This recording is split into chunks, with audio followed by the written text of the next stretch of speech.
दोस्तों, देश भर में कई बड़े बदलाव लागू हुए आज से, जिनका आपको बता दें राजस्थान पर भी व्यापक प्रभाव पड़ने की संभावना है। ये बदलाव मुख्य रूप से कर, पेंशन, बैंकिंग, परिवहन और विभिन्न सरकारी नीतियों से जुड़े हुए हैं। तो चलिए जानते हैं कि ये परिवर्तन किस तरीके से राजस्थान के नागरिकों को प्रभावित करेंगे। दरअसल केंद्र सरकार की ओर से नए वित्त वर्ष के पहले दिन यानी 1 अप्रैल से संशोधित कर व्यवस्था लागू की जाएगी। इनमें जो टैक्स स्लैब है उसमें टैक्स छूट और जीएसटी नियमों में बदलाव शामिल है। इसका प्रभाव राजस्थान के व्यापारियों, कारोबारियों और करदाताओं पर पड़ेगा। छोटे और मध्यम व्यापारियों के लिए टैक्स बेनिफिट जो है उनकी उम्मीद की जा रही है। नए टैक्स स्लैब के तहत मध्यम वर्गीय परिवारों को राहत मिल सकती है। न्यू टैक्स रिजीम के तहत अब 12 लाख रुपए तक की कमाई पर कोई टैक्स नहीं देना होगा। नौकरी पेशा लोगों के लिए 75,000 के स्टैंडर्ड डिडक्शन के साथ ये छूट 12.75 लाख रुपए हो जाएगी। न्यू टैक्स रिजीम में 20 से 24 लाख की इनकम के लिए 25% टैक्स का नया स्लैब भी शामिल किया गया है। राजस्थान के सरकारी स्कूलों और अस्पतालों में 1 अप्रैल से समय में परिवर्तन हुआ है। शिविरा पंचांग के अनुसार 1 अप्रैल से स्कूलों का समय सुबह 7:30 बजे से दोपहर 1 बजे तक रहेगा।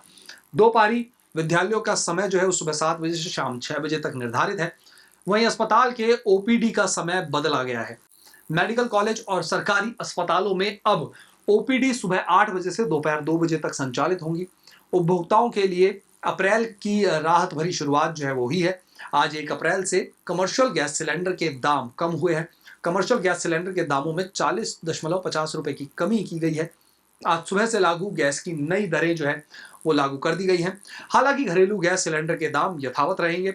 घरेलू गैस सिलेंडर 806.50 रुपए प्रति सिलेंडर, जबकि कमर्शियल सिलेंडर की कीमत में 40.50 रुपए की कमी के बाद जयपुर में कमर्शियल गैस सिलेंडर अब 1790 रुपए का हो गया है।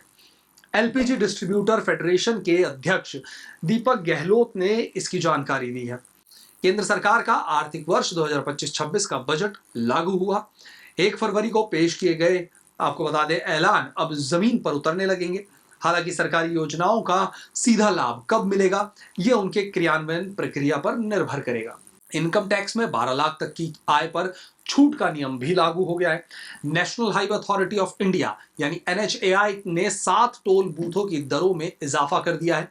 नई दरें सोमवार रात 12 बजे से प्रभावी हो जाएंगी। शाहजहांपुर टोल कार चालकों को अब 200 रुपए देने होंगे, पहले 190 रुपए थे। दौलतपुरा टोल कर का जो टोल है वो 75 से बढ़कर 80 रुपए। बस ट्रक का 260 से बढ़कर 265 रुपए हुआ है। Jaipur ring road Sitapura toll जो है वहां कार चालकों का अब 65 रुपए देने पड़ेंगे, पहले 60 रुपए देते थे। जबकि बस का और ट्रक का जो है वो 215 रुपए टोल अब देना होगा। मनोहरपुर टोल की अगर बात करें तो कार की दरें नहीं बढ़ी, लेकिन हल्के कमर्शियल वाहन और बस ट्रक पर अतिरिक्त शुल्क लागू होगा। अलावा 1 अप्रैल से यूपीआई पेमेंट में भी बड़ा बदलाव हुआ है। सरकार उन यूपीआई के ट्रांजैक्शन को बंद कर देगा जिससे जुड़े मोबाइल नंबर लंबे समय से एक्टिव नहीं है। साथ ही एनपीसीआई फ्रॉड और फिशिंग स्कैम रोकने के लिए पिछले 12 महीनों में इस्तेमाल नहीं किए गए यूपीआई आईडी को डिसेबल कर देगा। अगर आप किसी छोटे शहर या अर्ध शहरी क्षेत्र में रहते हैं तो आपको आपके सेविंग अकाउंट में कम से कम 2,000 रुपए का मिनिमम बैलेंस रखना होगा। वहीं अगर आपका अकाउंट ग्रामीण क्षेत्र के किसी ब्रांच में है तो आपके खाते में कम से कम 1,000 रुपए रहना जरूरी है।